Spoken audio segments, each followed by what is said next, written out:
Welcome to Kenton's videos. Enjoy the video.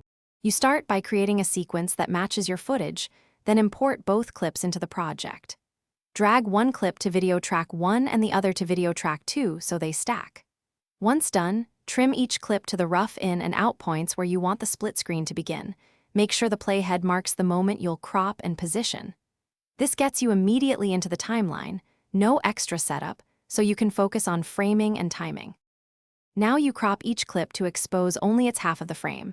For clip A, use the crop effect and adjust right to 50% or 0.5 if you prefer numeric precision, then for clip B, crop left to 50%. After cropping, use motion controls to fine-tune position and scale, because cropping can change perceived framing. Make sure to watch the safe margins and adjust vertical alignment so both subjects sit at similar eye level. This step balances composition and keeps both sides readable. Finish by adding a thin divider to cleanly separate the frames. Create a color matte, scale it to a 1:3 px bar, and place it on a higher track between the clips.